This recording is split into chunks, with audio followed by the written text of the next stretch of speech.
बिस्मिल्लाहिर्रहमानिर्रहीम। अल्किलेशन रिएक्शन हम डिस्कस कर रहे हैं और अल्किलेशन रिएक्शन मेजरली हमारे टारगेट है where we want to form the carbon conformation, और उस कार्बन कार्बन बॉन्ड के लिए हमारा जो टारगेट है कि हम एक इलेक्ट्रोफिलिक और न्यूक्लियोफिलिक को ज्वाइंट कर सकें, और उसके हम मेथड्स डिस्कस कर रहे हैं। And the most important method is enolate, formation of enolate, जिसकी रूटीन हमने पहले डिस्कस किया कि SN2 टाइप मैकेनिज्म से ये रिएक्शन होता है, और हम अल्फा कार्बन पे कार्बेनाइन बना के then we can localize this in carbanion in the form of enolate. और डिस्कशन हमने सब की और हमने टारगेट C अल्किलेशन और अल्फा अल्किलेशन को अचीव करने को डिस्कस करना शुरू किया। और हमने सब मेथड कंडीशंस डिस्कस की, that which conditions are suitable for C alkylation, which type of substrate should we take, which type of base can be used, which type of solvents are supportive. तो ये सब discussion हमने की। फिर उसके बाद हम इस बात पे आए कि if the carbonyl compound is unsymmetrical, if it is active methylene, then there is no question of choice of कार्बेनाइन site, क्योंकि वहां पे एक ही कार्बेनाइन साइट एक्टिव है, which one is sandwich between both carbonyl. लेकिन अगर वो सिंपल कार्बोनिल है then और वो अनसिमेट्रिकल है, तो फिर हमारे पास ये क्वेश्चन है कि there are two alpha carbon, so among which can go through the alkylation steps. अब उसके लिए हमने क्या डिस्कस किया, that there are choices that either the most hindered or either the least hindered proton should go, and for these all we have said that one type of is considered as kinetically controlled and the second type is thermodynamically controlled. The most substituted is thermodynamically controlled, which is more stable also, and the less substituted but which is formed faster, and the rate of reaction control, these products are called kinetically controlled. So उनके फिर हमने comparison discuss किया, that for kinetically controlled which type of conditions we should use, and to get the thermodynamically products which type of conditions we should adopt. So ये हमने कर ली। So पहला problem हमने क्या discuss किया कि if it is unsymmetrical then we will have to choose the conditions to go in a particular direction. Second problem को हम address करें, that one is enolate is an ambident nucleophile, meaning कि अगर enolate है और enolate में हम ये कहते हैं कि हमारा टारगेट जो है वो क्या है कि टारगेट है ये नीचे कैलकुलेशन प्रोडक्ट लिखा, वहां देखिए ये इनोलेट हम जब जनरेट करते हैं कार्बेनाइन एंड देन इनोलेट, और वो अल्किल हैलाइड्स के साथ रिएक्ट करता है और आप उसको carbon carbon bond formation. when we are going to attempt this reaction, there is also a second possibility that oxygen, when it is resonating in the form of inolate, and when we are transferring these electrons and we want to use these electrons in the form of कार्बेनाइन which should react electrophilic carbon of alkyl halide, at that time there is possibility that oxygen itself can react as nucleophile. So there are two nucleophilic positions, there are two nucleophilic atoms in the inolate, one is oxygen and second one is carbon. When carbon acts as nucleophile, we get the CC alkylation. When oxygen acts as nucleophile, we get O alkylation. So ये भी possibility present होती है कि अगर आप देखें तो आप क्या कर रहे हैं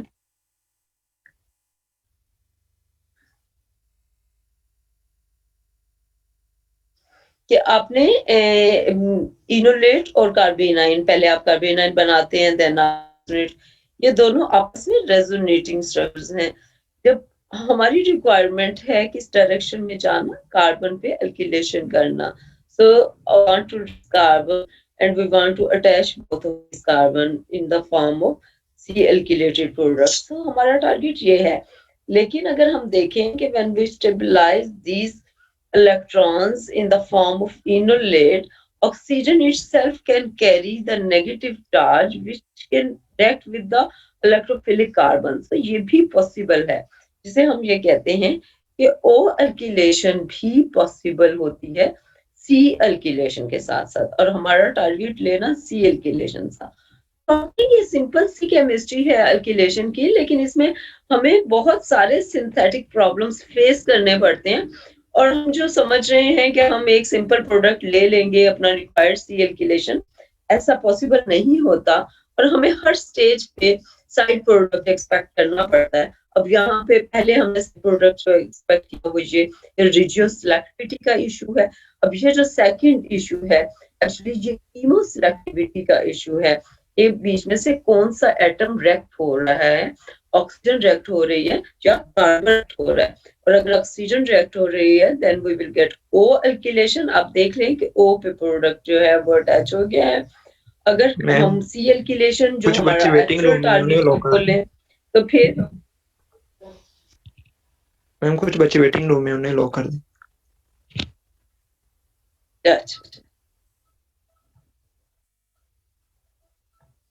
नहीं, कोई भी वेटिंग में नहीं है मेरे पास। अच्छा, तो हम जब सी एल्किलेशन और ओ एल्किलेशन मींस कि ये कंपीट करेगा, ओ एल्किलेशन और सी एल्किलेशन आपस में कंपीट करेंगे, कंपटीशन में होंगे। पहले किस चीज का कंपटीशन हमने कहा था, रेडियोसिलेक्टिविटी का, कि अल्फा कार्बन्स दोनों साइड पे अवेलेबल हों तो दोनों की पॉसिबिलिटी होगी। सो मोस्ट सब्स्टिट्यूटेड और लेस सब्स्टिट्यूटेड में से हम चूज करेंगे। सो रेडियोसिलेक्टिविटी चूज करेंगे। अब हमें किस चीज को चूज करना है कि there are two atoms which can act as nucleophile, one is carbon, one is oxygen. दोनों पे क्योंकि बारी बारी नेगेटिव चार्ज आता है, both can act as nucleophile, और ये दोनों आपस में कंपीट करेंगे रिएक्शन के, ओ एल्किलेशन होना चाहिए या सी एल्किलेशन होना चाहिए, जबकि हमारा टारगेट रिएक्शन जो है वो सी एल्किलेशन है। It means we need to avoid the O alkylation. कभी हमारा टारगेट ओ एल्किलेशन हो सकता है और हमें ये प्रोडक्ट चाहिए, फिर हम उस डायरेक्शन में जाएंगे, लेकिन एट द मोमेंट क्योंकि हम कार्बन कार्बन बॉन्ड फॉर्मेशन कर रहे हैं और यहाँ पे कार्बन और ऑक्सीजन बॉन्ड फॉर्मेशन हो रही है, तो हमें कार्बन कार्बन बॉन्ड बनाना है, और हमें वही कंडीशंस डिस्कस करनी है which can support the C alkylation, जो हमें कार्बन पे एल्किलेशन को हेल्प कर सके। तो हम देखना शुरू करते हैं कि which product should be formed and thermodynamic of friction and conditions can lead us towards which type of product. So बारी बारी देखते हैं। इम्तियाज फातिमा को 20वीं दफा ज्वाइन कर रही है। अच्छा, अब ये मीनिंग की ये एम्बिडेंट न्यूक्लियोफाइल है। अब और करें दोबारा से, आप देखें कि alkylation of enolate can occur at both carbon और oxygen. So which should be go, पहला स्टेप देखें तो अगर it is in the form of enolate and if it this oxygen react on the alkyl group, then we will get in the form of inolate, and if carbon react on the electrophilic carbon, then we will get C alkylation, which one is our target reaction. दूसरा जो possibility है, oxygen itself can react with R, और हम OR अगर लें तो O alkylation जो है वो होती है। तो अब पहली चीज तो आप देखें प्रोडक्ट किस तरह का बन रहा है। यहाँ पे जो प्रोडक्ट बन रहा है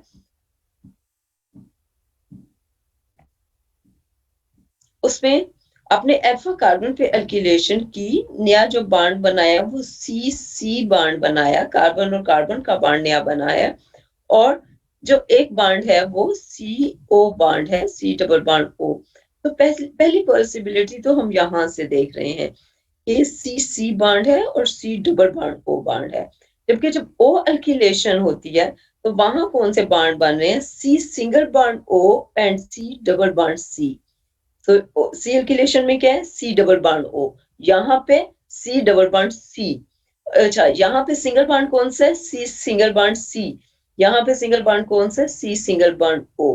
तो पहली जो चीज है वो ये कि इनकी जो रिएक्शन की एनर्जी है उसे अगर हम देखें तो सी डबल बॉन्ड ओ पहला स्टेप सी एल्किलेशन में C double bond O and C single bond C, ये C डबल बॉन्ड O, ये C, इन दोनों की मिला के एनर्जी इज ग्रेटर, ये बॉन्ड एनर्जी की बात हो रही है, is greater than C double bond C and C single bond O।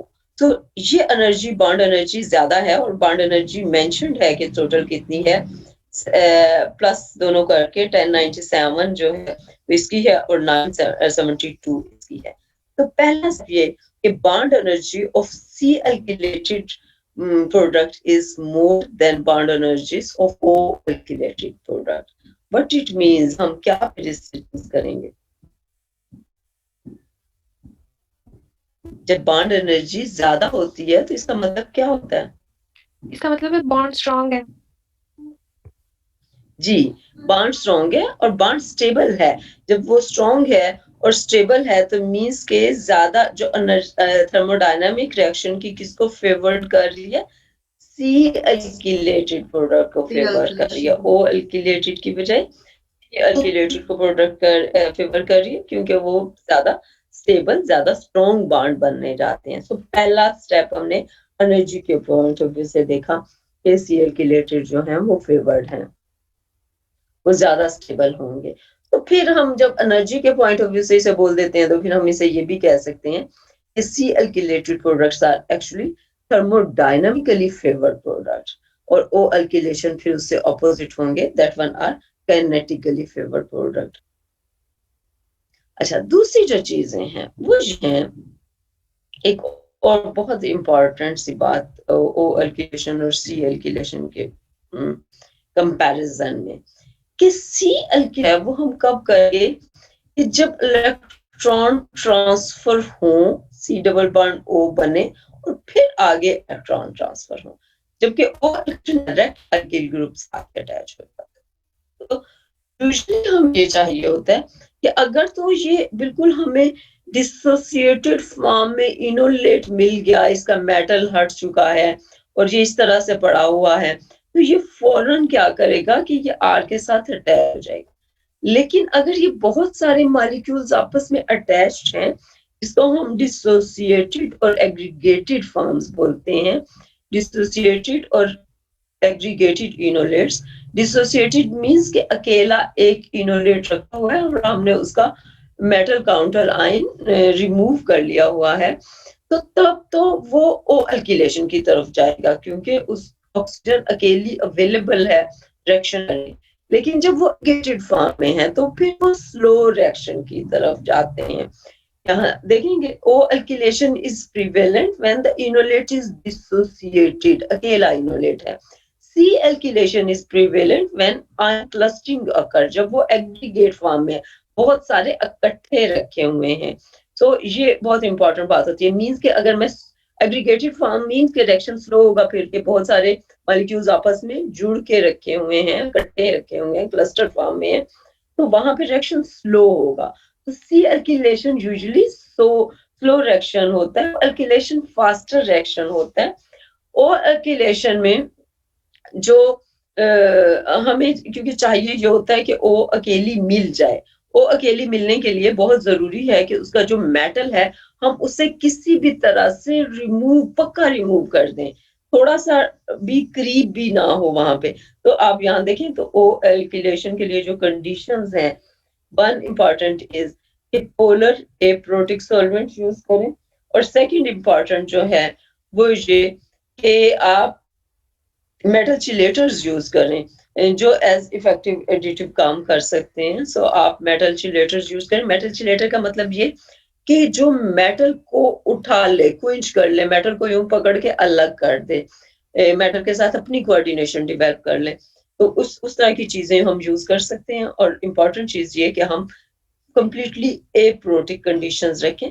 जबकि सी एल्किलेशन में हम क्योंकि चाहते हैं कि वो क्लस्टर फॉर्म में ही रहे, वो बिल्कुल अलग अलग ना हो जाए, तो उसके लिए हम थोड़ा सा स्मॉलर और हार्डर केटाइन फेवर करते हैं, जो उसके साथ लिंक रहे, टाइटली कोऑर्डिनेट करके रहे, ताकि स्लो रिएक्शन हो, वो फौरन हट ना जाए उसके पास से। एंड द सेकंड थिंग कि हम थोड़ी सी जो रिएक्शन कंडीशंस हैं वो प्रोटिक की तरफ ले जाएं ताकि बहुत ज्यादा नहीं लेकिन किसी हद तक। और ए पोलर सॉल्वेंट, तो ए पोलर सॉल्वेंट मींस कि कम पोलर सॉल्वेंट हो, पोलैरिटी जो है वो उसमें ए प्रोटॉन अवेलेबल ना हो, और आप उसमें आइडियल जो हम वही हर दफा डिस्कस करते हैं ATHF और डाइमथॉक्स मिथाइल ईथर्स वगैरह या डाइमथॉक्स इथेन्स वगैरह जो है, ये क्या कर रहे होते हैं कि ये रिएक्शन को स्लोली डिसोसिएट करते हैं। ये A9 जो एग्रीगेटेड फॉर्म में है उन्हें एकदम से नहीं अलग अलग कर पाते, तो रिएक्शन स्लो होता है। ये इंपॉर्टेंट कंडीशन है। अच्छा, फिर एक और बहुत इंपॉर्टेंट फैक्टर जो इसको कंट्रोल करता है, जो मुझे इस स्लाइड पे यहाँ नजर आ रहा है, वो क्या होता है कि जो लिविंग ग्रुप का इफेक्ट है वो यहाँ बहुत प्रोमिनेंट है। पहले ही हमने जो डिस्कस कर लिया पॉइंट, वो यही कि एनर्जी एक्चुअली फेवर ही CL किलेशन को करती है, तो मेजर प्रोडक्ट हमें हमेशा CL किलेशन ही मिल रहा होगा। सेकंड इम्पॉर्टेंट कि हमने CL किलेशन अगर लेनी है तो हम स्लो रिएक्शन रखेंगे, डिसोसिएशन को स्लो रखेंगे through medium polar and aprotic solvents. फिर जो तीसरी इंपॉर्टेंट बात है वो ये कि जो लिविंग ग्रुप है वो बहुत इंपॉर्टेंट रोल कर रहा है। वो क्या करता है कि क्योंकि आप दोनों का कंपैरिजन देखें अगर O अल्किलेशन और C अल्किलेशन में, यहाँ पे C को रिएक्ट होना है और यहाँ पे O को रिएक्ट होना है, तो जब C को रिएक्ट होना है तो जो चार्ज डेंसिटी है वो 3 एटम्स के बीच में जा रही है। कहाँ कहाँ? ऑक्सीजन पे थी पहले, ऑक्सीजन से वो इस कार्बन की तरफ हमने उन्हें ट्रांसफर किया, और फिर ये कार्बन जिसको डायरेक्ट होना है। तो टोटल 3 एटम्स के बीच में ये चार्ज डेंसिटी रहती है। जबकि हम O अल्किलेशन की बात करें तो चार्ज डेंसिटी सारी की सारी कहाँ पे होती है? O पे होती है, और कार्बन की इलेक्ट्रोनेगेटिविटी जो है वो कम है और ऑक्सीजन की इलेक्ट्रोनेगेटिविटी वो ज्यादा है। तो यहाँ पे एक इम्पॉर्टेंट फैक्टर इन्वॉल्व होता है जिसे हम कहते हैं कि हार्ड और सॉफ्ट का कंसेप्ट, कि ये हार्ड न्यूक्लियोफाइल है या सॉफ्ट न्यूक्लियोफाइल है। हार्ड न्यूक्लियोफाइल वो होगा जहां चार्ज डेंसिटी लोकलाइज होगी, सॉफ्ट न्यूक्लियोफाइल वो होगा जहां चार्ज डेंसिटी डीलोकलाइज्ड होगी, लोकलाइज नहीं होगी बल्कि स्प्रेड हुई हुई होगी, लेस डेंसिटी होगी चार्ज की।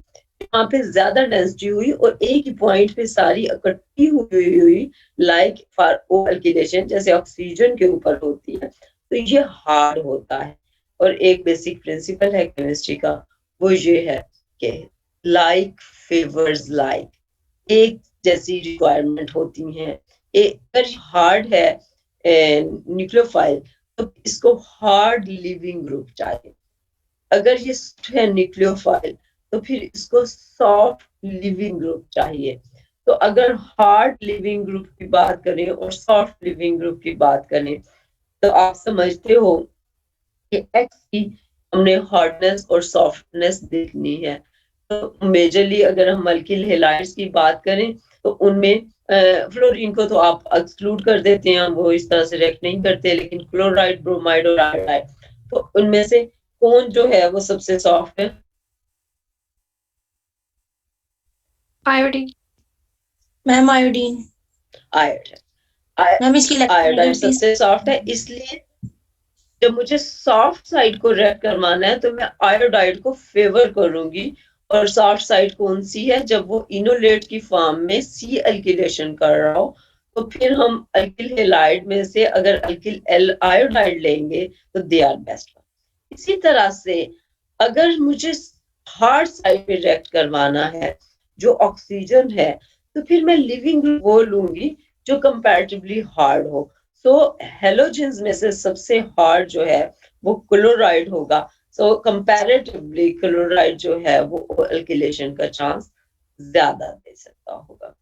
तो ये बहुत इंपॉर्टेंट आपको सॉफ्ट और हार्ड का कंसेप्ट समझना है। मेटल काउंटर आयन का कंसेप्ट है, सॉल्वेंट का कंसेप्ट है, और आपकी इसके अंदर बॉन्ड एनर्जी का कंसेप्ट है। तो हार्ड के लिए जो बेस्ट समझा जाता है, क्योंकि हैलाइड्स इवन चाहे वो क्लोराइड भी हो तो वो बहुत हार्ड नहीं है, तो अगर O अल्किलेशन करनी है उसके लिए ज्यादातर जो टोजिलेट्स की तरह की चीजें हैं, सल्फोनेट्स हैं, वो बेस्ट हॉट समझे जाते हैं। तो अगर हमने ओ अल्किलेशन करनी है, अब यहाँ आप देखें इस रिएक्शन को, तो ए, बी और सी, और ए क्या हो रहा है, अल्किलेशन, मोनो अल्किलेशन है। बी पे क्या हो रहा है, डाई अल्किलेशन है, 2 एथिल ग्रुप्स लगे हैं। और सी पे क्या हो रहा है कि वो ओ अल्किलेशन है। तो ये दोनों कार्बन अल्किलेशंस हैं और सी जो है वो ओ अल्किलेशन है। हम मेजर कंपैरिजन देखेंगे ए और सी का, कि ए और सी में से कौन सा बन रहा है। अब यहाँ पे सॉल्वेंट का कंपैरिजन है। सॉल्वेंट में आप देखें तो 3 तरह के सॉल्वेंट्स मेंशन्ड हैं, HPA, ब्यूटानॉल और THF। अब जब हम कहते हैं THF, तो अब हमें फौरन माइंड में आना चाहिए कि ये क्योंकि मीडियम है तो ये तो सी अल्किलेशन देगा। और ए प्रोडक्ट आप देख लें कि सी अल्किलेशन है, तो 94% सी अल्किलेशन, मोनो अल्किलेशन और बाकी ये है, और सी सिरे से बना ही नहीं है। सो वो ओ अल्किलेशन की तरफ रिएक्शन नहीं गया। जब ब्यूटानॉल यूज हुआ कंपैरेटिवली प्रोटिक सॉल्वेंट्स, तो वहां पे क्या हुआ है कि वो इनोलेट के साथ हाइड्रोजन बॉन्डिंग क्योंकि बना लेता है, तो फिर भी वो ऑक्सीजन को अवेलेबल नहीं होने दे रहा रिएक्ट होने के लिए। और जब फिर अब हमें रिएक्शन करने के लिए क्या करना होगा, हाइड्रोजन बॉन्डिंग हटानी होगी और रिएक्ट करना होगा। और वो प्रोसेस क्या होगा, वो स्लो डिसोसिएशन का होगा, क्योंकि हाइड्रोजन बॉन्डिंग की वजह से सारे के सारे इनोलेट आपस में टाइटली लिंक्ड होंगे। तो इसलिए वहां पे भी हम ये कहते हैं कि हमारे पास सी अल्किलेशन ज्यादा होती है, लेकिन रिएक्शन काफी स्लो होने का चांस होता है। और HMPA जो है, हेक्सामेथिल फास्फोरामाइड, ये पूरे का पूरा जो है ये बहुत पोलर है, और पोलैरिटी की वजह से और फिर ये क्विंचर है, यानी मेटल के साथ लिंक कर जाता है, क्योंकि फास्फोरामाइड अगर आप माइंड में लाएं तो P डबल बॉन्ड O, और फिर उसके साथ तीन N लगे होते हैं, और उन तीनों N के साथ दो मैथिल्स, और एक N का बॉन्ड जो है वो P के साथ अटैच है। तो इसको ऑक्सीजन, इसके पास ऐसी पोजीशन है कि जो मेटल को क्विंच कर सकती है, यानी मेटल के साथ अटैच हो सकती है और इनोलेट को फ्री कर सकती है। सो वहां पे क्योंकि इनोलेट कंप्लीट फ्री मिल जाता है, तो वहां पे यहाँ लिखा हुआ भी है, HMPA promotes ion dissociation and that's why it favor O alkylation, जो प्रोडक्ट C है वो बनता है ज्यादा। तो सॉल्वेंट जो है वो इम्पोर्टेंट रोल प्ले कर सकता है कि जितनी हम डिसोसिएशन ज्यादा करेंगे उतना O alkylation पर बनेगा, जितनी हम डिसोसिएशन स्लो रखेंगे उतना C alkylation बनेगा। अब लिविंग ग्रुप में जो इम्पोर्टेंट चीज है, जैसे हमने पहले मैंने आपको बताया हार्ड और सॉफ्ट का कंसेप्ट, तो हार्ड में जो बेस्ट समझा जाता है वो ये टॉजिलेट्स की तरह की चीजें हैं। यहाँ मेंशन्ड है कि most hard leaving group is tosylate, then chloride, then bromide and iodide is actually soft. तो अगर जिस साइड पे सॉफ्ट लिखा हुआ है मींस उस साइड का लिविंग ग्रुप हुआ, तो सी अल्किलेशन है। जिधर हार्ड लिखा हुआ है जैसे ओ टॉजिलेट्स हैं, तो ये फिर आपका ओ अल्किलेशन की तरफ लेके जाएगा। जैसे आप देखें एक्स जो है टॉजिलेट्स, क्लोराइड, ब्रोमाइड, आयोडाइड, तो एक्स क्योंकि अगर टॉजिलेट है तो वो हार्ड है, तो प्रोडक्ट्स देख लें कि कौन कौन से हैं। वही रिएक्शन दोबारा से यूज हुआ है, मोनो अल्किलेशन, डाई अल्किलेशन और ओ अल्किलेशन। हम फिर वही बी को निग्लेक्ट करेंगे, बीच में से ए और सी का कंपैरिजन देखेंगे कि ओ अल्किलेशन और सी अल्किलेशन किधर हो रही है। सो ओ अल्किलेशन जो है अगर टॉजिलेट है तो 88% ओ अल्किलेशन हो रही, क्लोराइड है तो 60% ओ अल्किलेशन हो रही, यानी काफी बड़ी अमाउंट है जो ओ अल्किलेशन की तरफ लेके जा रही है। जबकि आयोडाइड हुए तो 71% जो है वो मोनो अल्किलेशन एंड 16% जो है वो डाई अल्किलेशन, so मिला के दोनों क्योंकि सी अल्किलेशन के प्रोडक्ट्स हैं, और ओनली 13% जो है वो ओ अल्किलेशन की तरफ लेके जाएगा। तो और लेकिन जाएगा, ये याद रखें कि एक प्रोडक्ट बनने का चांस है और बन सकता है।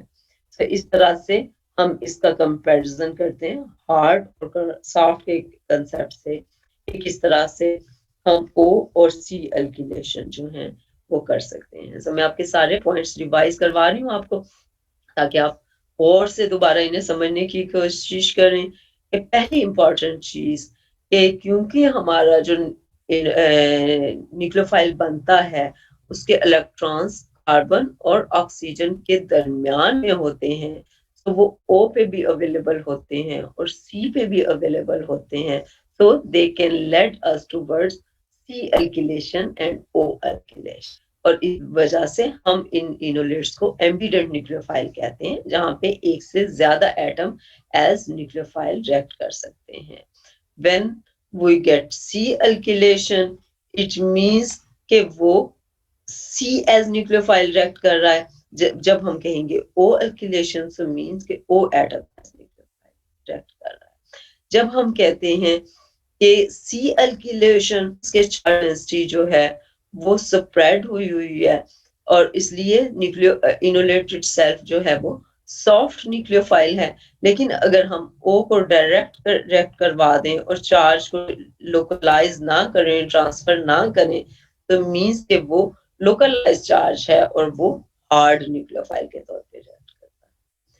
अगर हम रिएक्शन की स्टेबिलिटी देखें तो जो बॉन्ड एनर्जी है वो C alkylated प्रोडक्ट की ज्यादा है कंपैरिजन टू O alkylated, इसलिए फेवर्ड प्रोडक्ट C alkylated बनता है। पहली चीज बॉन्ड एनर्जी देखना। सेकंड चीज जो देखना है वो ये कि आपने डिसोसिएशन कांसेप्ट देखना है। wherever we have more dissociated enolate, it means we can get O alkylation as major amount। जहां पे भी वो डिसोसिएटेड नहीं बल्कि एग्रीगेटेड या क्लस्टरिंग की फॉर्म में होगा, स्लो रिएक्शन होगा, वहां पे हम C alkylation की तरफ जाएंगे।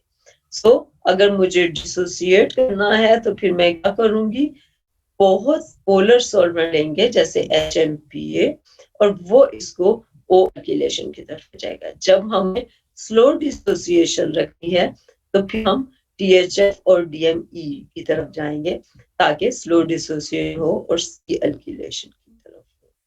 तीसरा इंपॉर्टेंट फैक्टर और वो ये कंसेप्ट ऑफ लिविंग ग्रुप, कि जितना हार्ड लिविंग ग्रुप होगा उतना वो O के साथ अटैच करने जाएगा, क्योंकि O जो है वो हार्ड न्यूक्लियोफाइल है, so it will favor hard living group, whereas the enolate in form of carbon nucleophile, it is a soft nucleophile, so it will favor soft living group।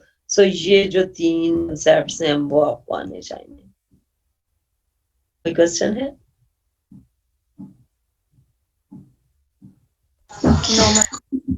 Ma'am ji ji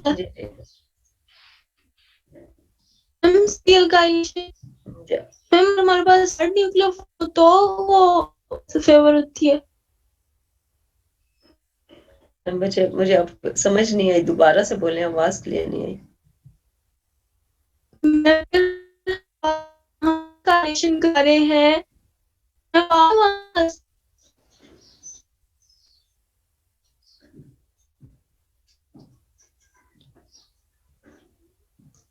calculation कर रहे हैं आगे, तो हमारे पास सी alkylation में जो hard nucleophile है वो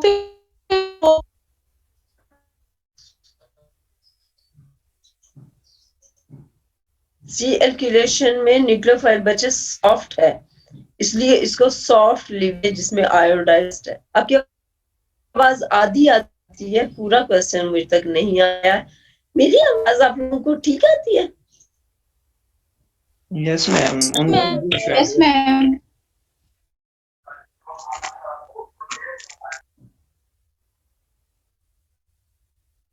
अच्छा, तो ये जो आ रही थी इसकी आवाज आप लोगों को ठीक आ रही थी? ये जो भी आपने एम्बेडेड के वाले से ये बताया है, सी एल्किलेशन में और एल्किलेशन में जो मेटल्स एक्सप्लेन करते हैं।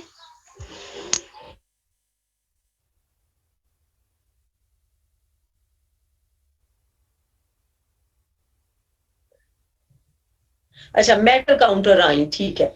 मुझे वर्ड समझ में आ गया, पूरा क्वेश्चन तो नहीं समझ आया लेकिन मैं बताती हूँ। मेटल काउंटर आइन मीन कि जो जिस बेसिक कंसेप्ट को मैंने कहा है कि आपने याद है डिसोसिएशन से और एग्रीगेशन से, कि कौन बेटर डिसोसिएट हुआ है और कौन एग्रीगेटेड फॉर्म में है। तो ये है कि डिसोसिएटेड वो होगा मेटल पूरी तरह से ऑक्सीजन साथ से हट चुका है, इनोलेट को छोड़ चुका है, वो डिसोसिएटेड फॉर्म है।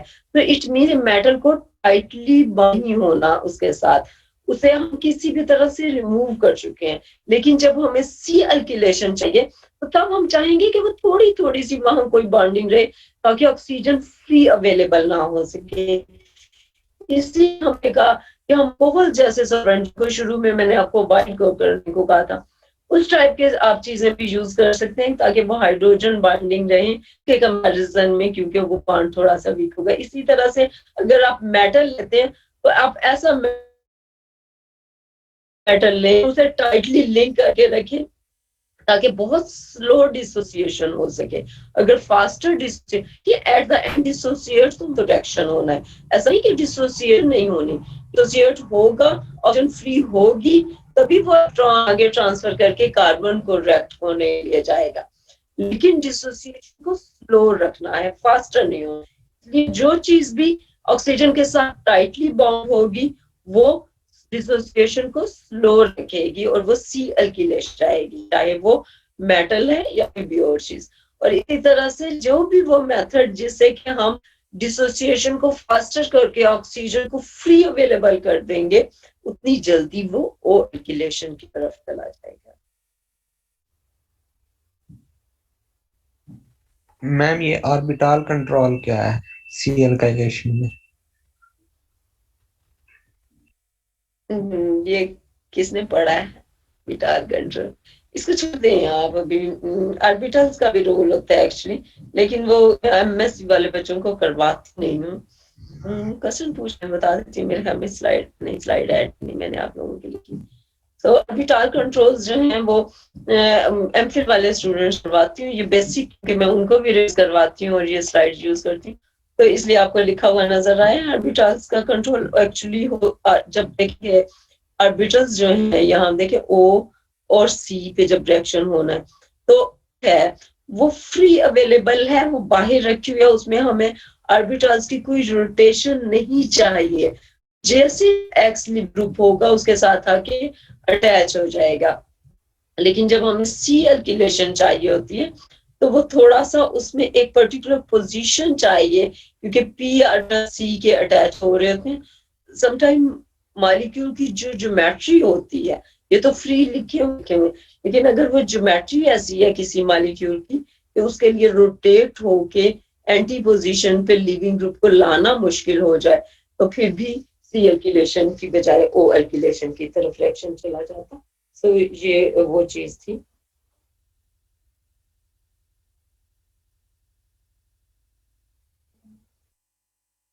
वाली बात भी ठीक नहीं है, समझ फिर आई। कल भी हम 10 बजे आइन क्लास लेंगे। क्लस्टर में कौन सी बोले? आइन क्लस्टर ये क्या होता है? जिसे एग्रीगेटेड बोल रहे हैं हम, इकट्ठे हो गए, इकट्ठे पड़े, और जिसको जब वो अलग हो गए हैं इस तरह से फ्री हो गए हैं, अगर वो फ्री हो गया है तो ओ रिलेशन जल्दी होगी। जब वो इकट्ठे हैं किस एनर्जी की वजह, एग्रीगेटेड क्लस्टर मींस के इकट्ठे बैठे हुए हैं, रिएक्ट करेंगे और इसलिए वो रिलेशन की तरफ जाएंगे।